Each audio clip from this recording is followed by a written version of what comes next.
ang pinakamainit na balita ngayong Sabado. Bangkay na nawawalang beauty contestant na si Geneva Lopez at kanyang Israeli fiancé. Natagpuan sa quarry site sa Capas Tarlac ayon sa PNP at DILG. Mga kaanak ng dalawa, kinumpirma raw sa pulisya na mga bangkay ito ng dalawa. Ibinebentang 29 pesos kada kilo na bigas sa mga Kadiwa store, pinipilahan. Hiling ng mga mamimili, palawakin ang sakop na mabinebentahan. You are sailing within the Philippine Exclusive Economic Zone. Tinaguri ang monster ship ng China Coast Guard na sa mahigit 700 metro na lang ang layo sa BRP Teresa Magbanwa sa Escoda Shoal, ayon sa Philippine Coast Guard. 88-year-old painting ng national artist na si Fernando Amorsolo, ninakaw sa Negros Occidental. Isang nonchalant Persian cat at super kulit Pomeranian. Parehong fur babies ng sinong sikat. At ang pasilip sa di tinakbong performance ng Running Man Philippines para sa concert ng OG Running Man Korea.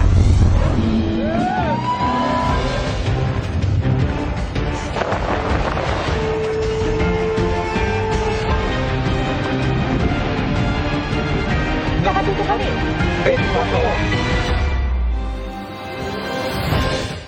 Magandang hapon po. Natagpuan sa isang quarry site sa Capas Tarlac ang dalawang bangkay na hinihinalang ang nawawalang beauty contestant na si Geneva Lopez at ang kanyang nobyong Israeli na si Yitzhak Cohen. Nakatakdang i-autopsy ang mga labi para makatiyak kung sila nga ang mga ito na nawala noon pang isang buwan. Mula sa Tarlac City, nakatutok live si Bon Aquino. Bon? Ivan, Pia, dalawang bangkay ang natagpuan sa bakanteng lote sa Capas Tarlac kaninang umaga. Ayon sa PNP, maaring ang beauty pageant contestant na si Geneva Lopez at kanyang Israeli fiancé na si Yitzhak Cohen na huling nakita noong June 21 ang nakitang mga bangkay. Natagpuan sa masukal na bakanting lupain sa isang quarry site sa Santa Lucia, Capas Tarlac, alas 7 kaninang umaga ang dalawang bangkay. Ayon sa pulisya, hinalughog ng Tarlac CIDG ang lugar sa bisa ng search warrant. Matapos lumapit sa SITG Ginishak ang isang key witness para magbigay ng impormasyon tungkol sa kinaroroonan ng dalawang bangkay. Dinala ang mga labi sa punerarya sa Tarlac City. Ayon sa PNP, na-identify umano ng mga kaanak ni Lopez ang kanyang katawan base sa suot ng bangkay na babae. Yung dinala po sa punerarya ay yung na-identify naman po sila initially ng kanilang pamilya. Subalit kailangan pa po ma'am tumaan po ito sa official autopsy pati na rin po yung DNA profiling, establish po yung kanilang tunay na pagkakakilanlan. Hindi pa raw tukoy ng PNP kung kailan at kung paano namatay ang dalawang biktima. Bukod sa mga kaanak, dumating din sa punerarya ang mga tauhan ng NBI Organized and Transnational Crime Division, NBI Forensics, NBI Tarlac at NBI Pampanga. Ang mga taga-NBI Region 3 nakatakdang magsagawa ng autopsy sa dalawang labi. Sa bisa rin ng search warrant, inaresto rin kanina umaga ang tumayo umanong middleman sa bibilhin sanang lupa ni na Lopez at Cohen. Mayroon umanong mga nakuhang baril sa middleman at wala umano itong license to own and possess firearms at firearms registration. Arestado rin ang isa sa person of interest na dati rin umanong pulis. Sabi ng PNP, sa 7 persons of interest, 3 na ang arestado para sa reklamong illegal possession of firearms habang hindi pa nasasampahan ang 2 iba pa. Ivan, sa ngayon ay sinusubukan pa natin kunin ang pahayag ng mga kaanak ni na Lopez at Cohen, pero sa ngayon ay hindi pa tayo pinapapasok sa compound ng punerarya. Ivan? Maraming salamat, Bon Aquino. Samantala, ayon po kay Interior Secretary Benhur Abalos, 2 suspect na ang hawak ng pulisya na posibleng may kinalaman sa nadiskubring bangkay na hinihinalang sina Lopez at Cohen. Malinaw na pananakot ang intensyon ng China sa paglalag ng tinaguriang monster ship ng China Coast Guard sa loob ng exclusive economic zone ng Pilipinas ayon sa isang maritime expert. Ang Philippine Coast Guard nanindigang hindi magpapatinag kahit abot tanaw lang ang barko ng China sa BRP Teresa Magbanwa. Nakatutok si JP Soriano. Walang tigil pa rin sa pagbuntot sa BRP Teresa Magbanwa ng Philippine Coast Guard ang CCGV 5901 na tinaguri ang monster ship ng China Coast Guard sa Escoda o Sabina Shoal na nasa loob ng ating exclusive economic zone. Ayon sa PCG, nasa 800 yards lang o 750 meters ang distansya ng monster ship sa barko ng Pilipinas ngayong araw. Abot tanaw lang ito kung tutuusin. Ganyan kalayo ang Dolomite Beach sa Maynila kung lalakarin mula sa kilometer zero marker sa Luneta. Kitang-kita pa sa larawan kung paano nag-deploy ng maliit na bangka ang monster ship ng China at lumapit sa BRP Teresa Magbanwa. China Coast Guard 5901 within the vicinity waters of Sabina Shoal. This is Philippine Coast Guard vessel BRP Teresa Magbanwa, MRRB 9701. You are within the Philippine Exclusive Economic Zone. What is the intention of your small boat? Over. Ilang linggo nang na-monitor ang monster ship na dumaan sa EEZ at mga bahagi ng West Philippine Sea. Ayon sa PCG, malinaw itong indikasyon ng pananakot ng China Coast Guard sa BRP Teresa Magbanwa na nagbabantay sa Escoda Shoal. With the clear guidance of our President and the intention of the Commandant of the Philippine Coast Guard to maintain our presence in Escoda Shoal, we're not going to pull out and we're not going to be intimidated.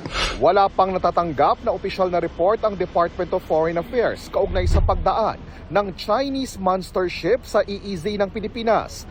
Ayon sa maritime law expert si Dr. J. Batong Bakal, walang iligal sa mga galaw ng Chinese monster ship. Maaari raw itong magsagawa ng freedom of navigation sa high seas at sa EEZ ng isang bansa gaya ng Pilipinas. Pero malinaw raw na layunin ng China na takutin ang Pilipinas. Makabagong gunboat diplomacy raw ito o banta ng pananakot ang malaking bansa sa maliit na bansa. Maaaring paraan daw ito ng China para piliting makipag-usap at umayon sa kanila ang Pilipinas. Nataon din ito sa nakatakdang 2+2 ministerial meetings sa Lunes ng mga foreign at defense ministers ng Pilipinas at Japan. Inaasahan dito ang posibleng kasunduan ng Pilipinas at Japan para sa Reciprocal Access Agreement o RAA na bersyon nila ng Visiting Forces Agreement o VFA ng Pilipinas at Amerika.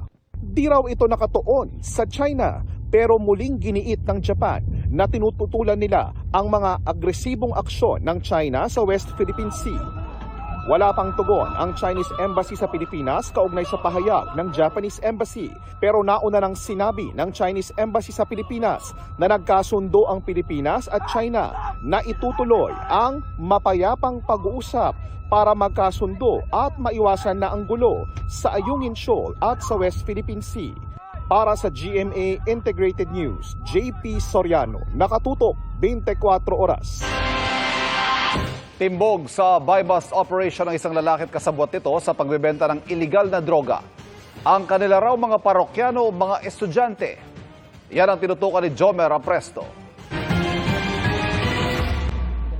Nanginginig ba ang 20 anyos na lalaking ito habang kinakausap ng GMA Integrated News sa loob ng custodial facility ng Sampaloc Police Station sa Maynila? Nahuli siya sa drug buy-bust operation sa bahagi ng Algeciras Street sa Sampaloc. Kasama niyang nahuli ang 27 anyos na lalaki na sinasabi ng mga otoridad na kasabwat niya. Gamit daw ang 500 pisong boodle money ay nagawang kumagat sa pain ng mga sospek. Nahulihan ito ng 500 grams ng suspected marijuana na nagkakahalaga ito ng standard drug price niya na 60,000. Sa investigasyon ng pulisya, pawang mga estudyante ang parokyano ng target. May mga estudyante tayong nakukuha at namomonitor na yun ang nagiging parokyano nila. Kasi located naman talaga dito sa area, yung mga university belt natin. Nabatid na nahuli na noong nakaraang buwan ng ilan pang kagrupo ng target dahil din sa pagbebenta ng iligal na droga. Pero ayon sa nanay ng target, marami lang kabarkada pero inosente raw ang kanyang anak. Hindi naman po kasi ako basta-basta naniniwala sa sabi-sabi. Hanggat hindi ko naman nakikita ng dalawang mata ko. Gayunman, sinabi ng barangay na nasa drug watch list talaga nila ang target. No-comment po. No-comment na lang po ako dyan. Maharap sila sa reklamong paglabag sa Comprehensive Dangerous Drugs Act of 2002. Para sa GMA Integrated News, Jomer Apresto nakatutok 24 oras. Susunod, bangkay natagpo ang palutang-lutang sa palaisdaan.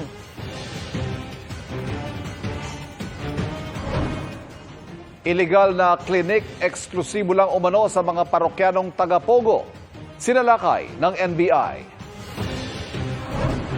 At kilalanin ang sikat na balladeer na proud parent ng mga fur babies na yan. Tutukla sa 24 Oras Weekend.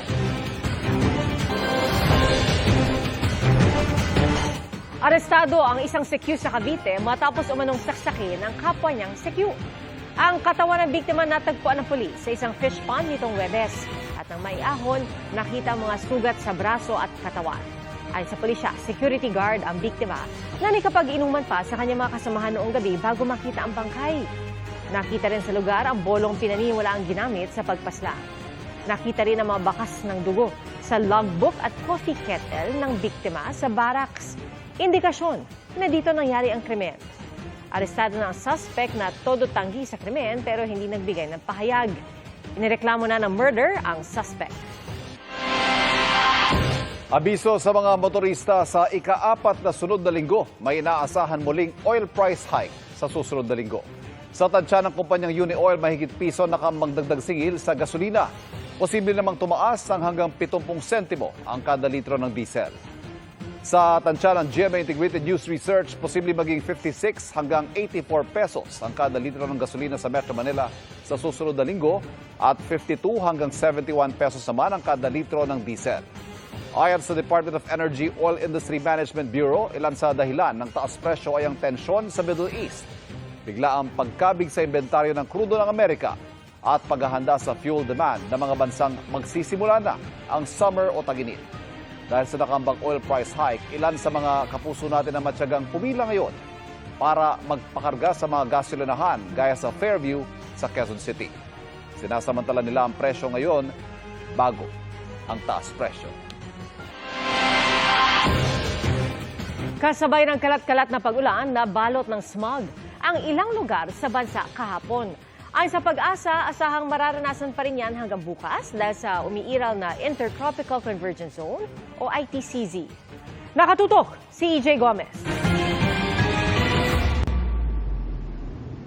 Sa videong ito ng uploader na si Mike Ramos, kita ang smog na bumalot sa kalangitan ng Maynila kagabi na may pagkulog at kidlat pa sa makapal na ulap. Ganyan din ang naranasan sa ilang probinsya gaya sa Malibkong, Abra. Sa General Santos City nga, halos mag-zero visibility sa kalsada. Sabi ng Pag-asa, hindi ito fog, kundi smog. Nadulot ang temperature inversion na nangyayari kapag nasa ilalim ng malamig na hangin ang mainit na hangin. Dahil dito, mistulang naiipit malapit sa lupa at hindi makataas ang polusyon sa hangin. Sa temperature inversion, itong water vapor hindi na makaangat hanggang sa itaas. Nag-stop na siya almost malapit sa lupa.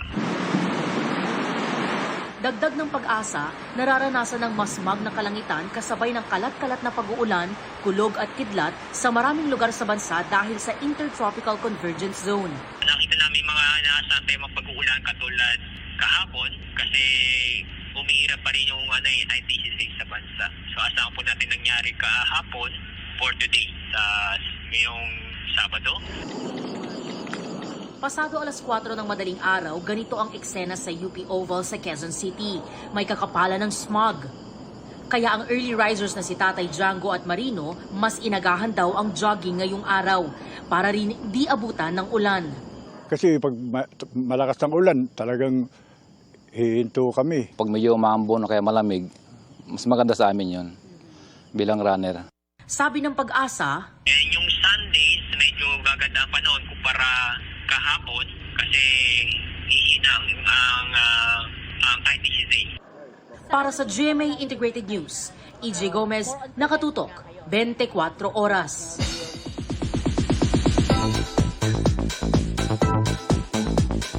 Nagbabala ang Sparkle GMA Artist Center sa publiko kaugnay sa kumakalat na email invitation para sa GMA Gala 2024. Sa inilabas nilang statement, sinabi nilang peke ang mga email na nag-iimbita sa GMA Gala at nanghihingi ng kumpirmasyon kung dadalo o hindi.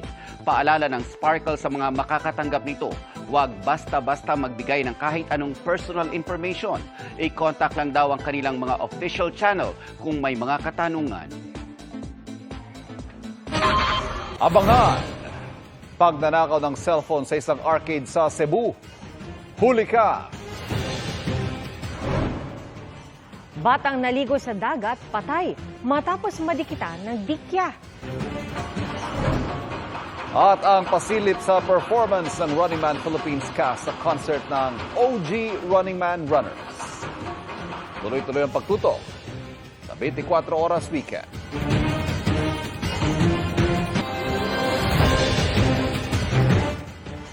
Masayang naglalaro ang dalawang babaeng yan sa arcade sa Cebu City nang biglang may dumaan na lalaki at dinukot ang cellphone sa loob ng nakalapag nilang bag. Nakita ito ng alisong babae at agad sinundan ng lalaki. Nabawi ang cellphone at agad nilang inireport sa pulisya ang insidente. Sa Binalonan, Pangasinan naman, aalakalain mong normal lang ang biyahe ng isang tricycle driver. Pero ang kanyang minamaneho, nakaw pala. Kasabot niya umano ang dalawa pang lalaking sakay naman ng motorsiklo. Bukod dyan, ilang insidente rin ang pagtangay sa mga tricycle ang iniimbestigahan sa iba pang lugar sa Pangasinan.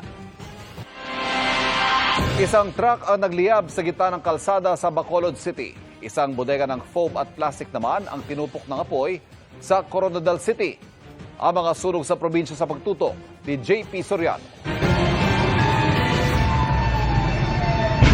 Nagliyab sa gilid ng kalsada sa Bacolod City ang truck na ito na may kargang aspalto.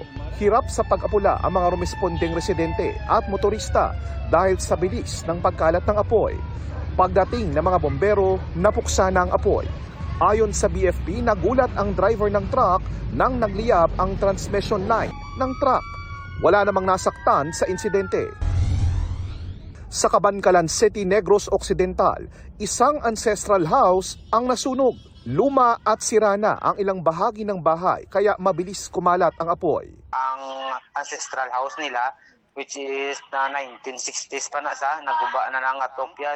Nakita ya sa may dingding ya, sa mga karab-karab. Naapula ang apoy matapos ang mahigit isang oras. Isa pang bahay na katabi ng ancestral house ang natupok din. 3 bahay naman ang partially damaged. Sa paunang investigasyon ng BFP, problema sa kuryente ang tinitignang sanhi ng sunog. Umabot sa 3 milyong piso ang napinsalang ari-arian. Wala namang nasaktan sa insidente. Sa Coronadal South Cotabato, bodega na mga tindang foam at plastic ang nasunog. Nagulat ang mga tindera at staff ng establishmento nang sabihan sila ng mga tricycle driver na nasusunog na ang ikalawang palapag ng kanilang gusali. Problema sa kuryente ang nakikitang mitya ng apoy. Batay sa inisyal na investigasyon ng BFP, naapula ang apoy matapos ang mahigit 1 oras. Umabot sa 3 milyong piso ang pinsala ng sunog. Patuloy ang investigasyon. Sa taong ito, halos 12,000 ng insidente ng sunog ang naitala sa bansa, kabilang ang 84 na sunog sa unang 5 araw ng Hulyo. Para sa GMA Integrated News, JP Soriano, nakatutok 24 oras. Jam-packed ang pagbabalik entablado ng longest-running comedy musical variety show na Live Aids ng UP sa Mascom matapos ang 5 taon. Sa unang pagtatanghal kagabi, full house ang Cal Theater ng UP Diliman sa Quezon City. Pasabog ang makulay na pagtatanghal ng mga dati at bagong miyembro ng org. Tampok sa Live Aids ang samot-saring skits ng mga latest na pop culture. Sinamahan pa yan ng satirical na atake sa political issues at current events. Ayon sa direktor nito, di nila inaasahan na bubuhos ang suporta sa kanilang pagbabalik. Ang GMA Network ay co-presenter ng Live Aids ngayong taon.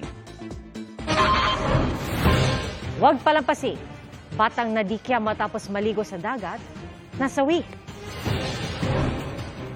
Obra ni national artist Fernando Morsolo sa Negros Occidental, ninakaw. At ang pasabog ng Running Man Philippines sa concert ng OG Running Man cast.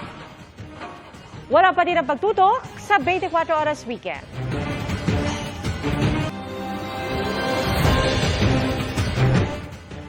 Umabot na sa dagat ang pyroclastic flow o ibinubugang usok at tabo ng bulkang Stromboli sa Italy. Sa thermal imaging na yan ng National Institute of Geophysics and Volcanology, kita ang kapal ng usok at mabilis sa pyroclastic flow matapos itong pumutok. Mula naman sa bangkang yan, tanaw ang lawak na nasakop na usok sa baybayin ng isla. Patuloy na minomonitor ang bulkan at naka-red alert status na ang isla ng Stromboli. Planong dagdagan ng Department of Agriculture ang Kadiwa stores na nagbebenta ng 29 pesos kada kilo na bigas. Pero para sa isang grupo, pansamantalang solusyon na ito. Nakatutok si Darlene Kai. Mula kaninang umaga, walang humpay ang dating ng mga tao sa Kadiwa store sa Bureau of Animal Industry sa Visayas Avenue, Quezon City para bumili ng 29 pesos per kilong well-milled rice mula sa National Food Authority. Sinimulan itong ibenta kahapon para sa mga miyembro ng 4Ps, senior citizen, persons with disability at single mothers. Ang hirap. Sabi ko nga kailangan tiis-tiis. Kasi mahirap talaga ang taas ng mga bilihin. Bukod sa Visayas Avenue, siyang Kadiwa store sa Metro Manila at San Jose del Monte, Bulacan ang nagbebenta ng 29 pesos na bigas Biyernes hanggang Linggo.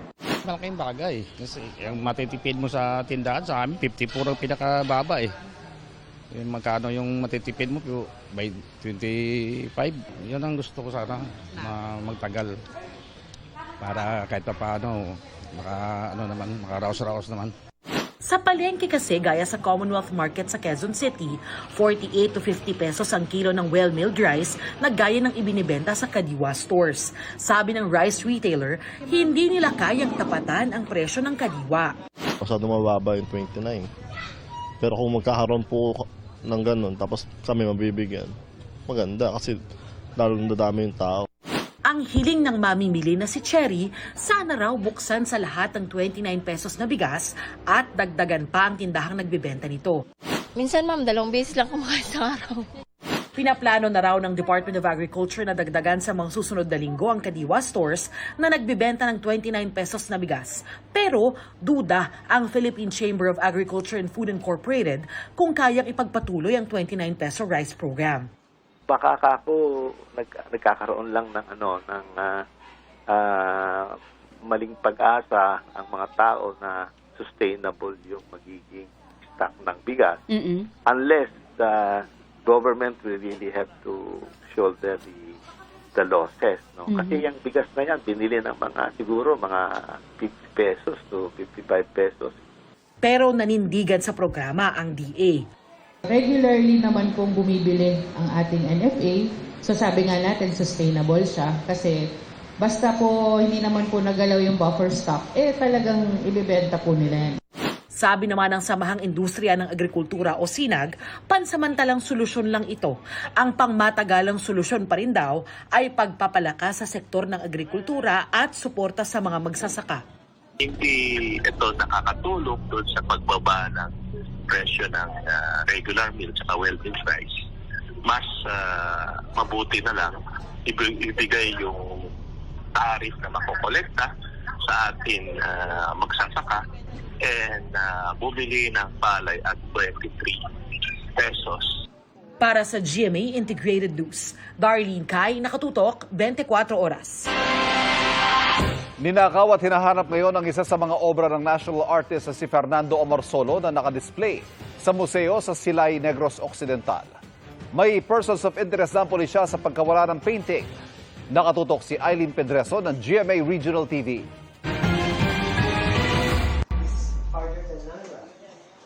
Bakante na ang bahaging ito ng Hufilenia Museum sa Silay City, Negros Occidental.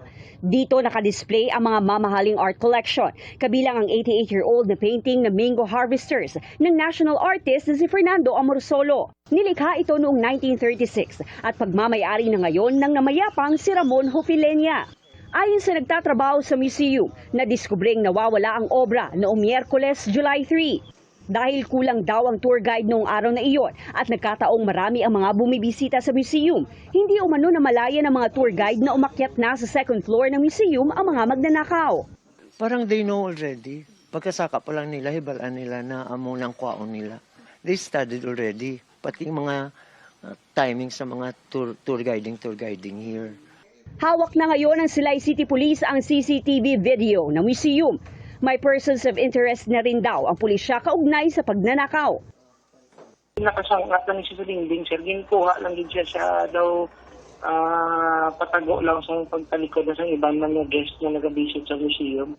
Kagad umanong isinilid sa bag na dala ng isang suspect ang painting at lumabas na ang mga ito. Umaapila ng tulong sa publiko ang pamilya Hofilenya na mahanap ang nawawalang koleksyon. The art na ginkawat is very important sa house namon. Ang museum natin sa Silay is for the Silaynons. And not only for the Silaynons, but for the whole Philippines. Mula sa GMA Regional TV at GMA Integrated News, Aileen Pedraso, nakatutok 24 oras. Patay ang 5 taong gulang na bata matapos umanong madikitan ng dikya habang naliligo sa dagat sa Zambales. Sakit po talaga. Yung ligaya sa bahay namin, hindi mapapalitan ng kahit ano yan, anak ko. Hindi ko alam bakit may mga ganyang resort na alam na nila yung mga nangyayari, possible nangyari. Pero wala silang gano'n sa bata.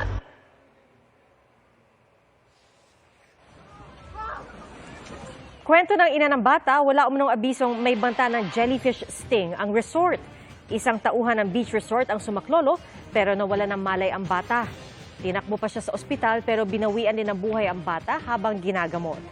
Plano ng pamilya na magsampa ng kaso laban sa resort. Ayon sa legal counsel ng beach resort, may nakabantay na lifeguard at nabigyan ng paunang lunas ang biktima.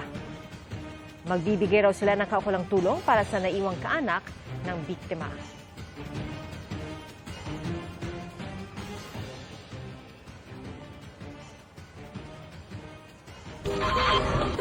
Up next, ang pagpapakitang gilas ng fur babies ng sinong sikat na balladeer. Non-stop ang pagtutok dito sa 24 Oras Weekend.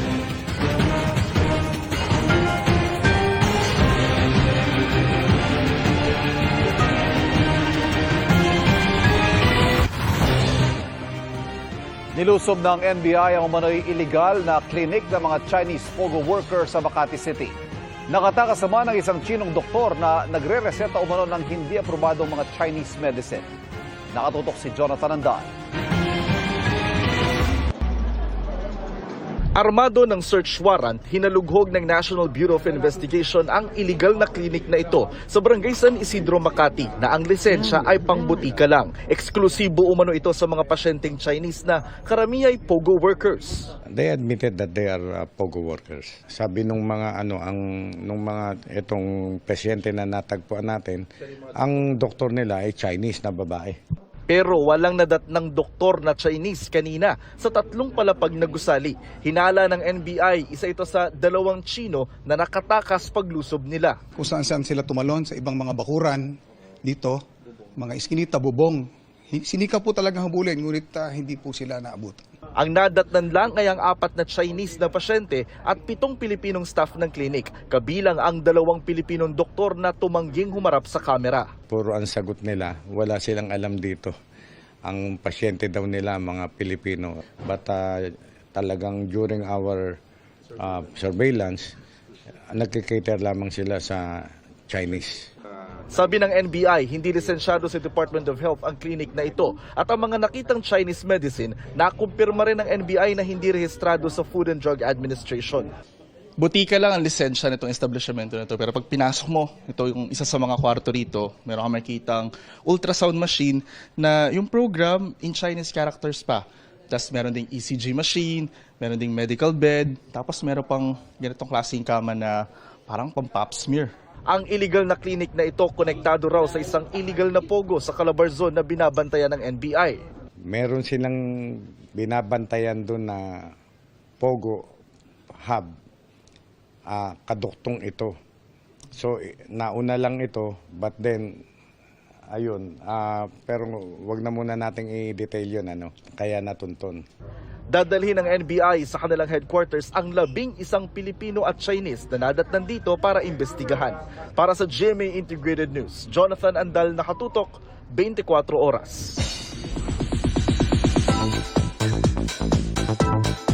Ngayong gabi na ang Run to You Running Man in Manila concert kung saan front act ang cast ng Running Man Philippines. Excited na silang ma-meet ang OG runners. Makikika tayo kay Aubrey Carampel. Rehearsals pa lang ramdam na ang excitement ng Running Man Philippines cast na front act sa Run to You Running Man in Manila concert ngayong gabi. Surreal moment daw ang makatungtong sa MOA Arena stage as front act para sa OG runners from Korea. Hindi namin inakala na aabot kami sa ganitong opportunity. Masaya na kami na makapagtrabaho kami sa Korea para i-represent yung Philippines doon, 'di ba? And then now, ngayon magpo-perform tayo, mag-opening tayo for Running Man Korea. Manifestation is real dahil ito raw ang hiniling ni Cap Mikael Daes nang mapanood nila ng live ang Running Man fan meet and concert noong April 2023. Siya yung nagsabi na nung nanonood nga kami noon, sana next time kasama na tayo sa stage. True enough ngayon, nandito na kami. Dahil Philippines represent, P-pop songs ang ipe-perform ng Pinoy runners. Sikat ngayon ng P-pop scene sa atin, nandiyan ang SB19, nandiyan ang Bini, Alamat, Sarah G.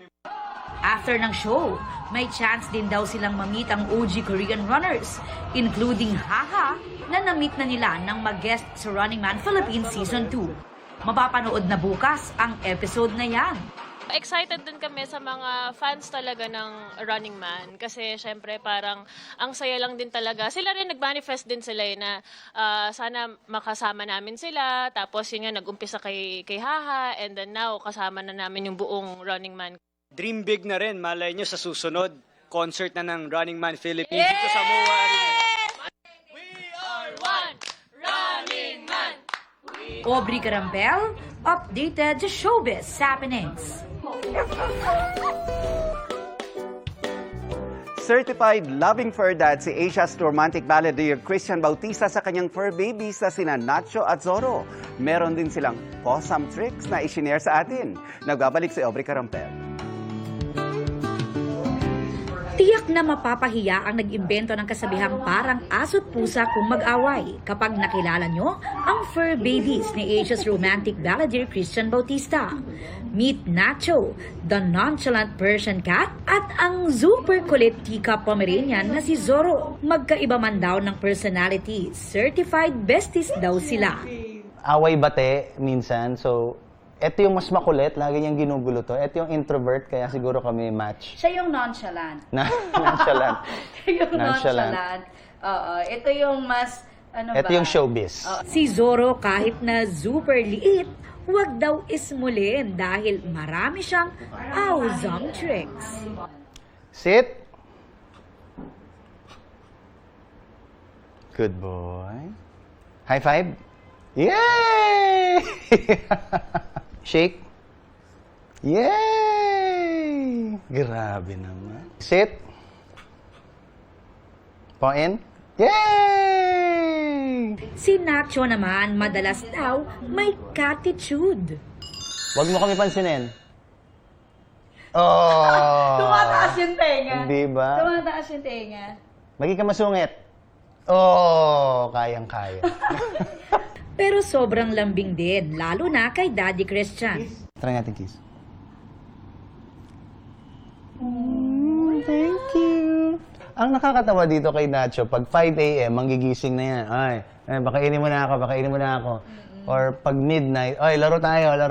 Talaga, patulog na ako niyan eh. Pero super sweet din yan, kung kailan niya gusto. Madalas ibida ni Christian at wife niyang sikat sina Nacho at Zorro sa social media. Trending ang kanilang videos na may millions of views. Minsan nga raw kapag pinapasyal nila si Zorro, sa kanya nagpapa-request ng photo op, imbes na kay Christian. Una, parang nasa-surprise kami. And then natutuwa kami kasi ang daming joy na nabibigay nila sa amin. At nabibigyan din yung ibang mga tao ng joy. Paalala ni Christian sa parents at mga gustong magkaroon ng pets, Treat them as part of your family. Dapat talaga tratuin nyo sila na parang tao na talaga. Mafe-feel nila kasi yung love mo kapag minamahal mo talaga sila. Have a very good vet na you trust. Aubrey Carampel, updated sa showbiz happenings. And that's my chika this Saturday night. Ako po si Nelson Canlas. Tia, Ivan.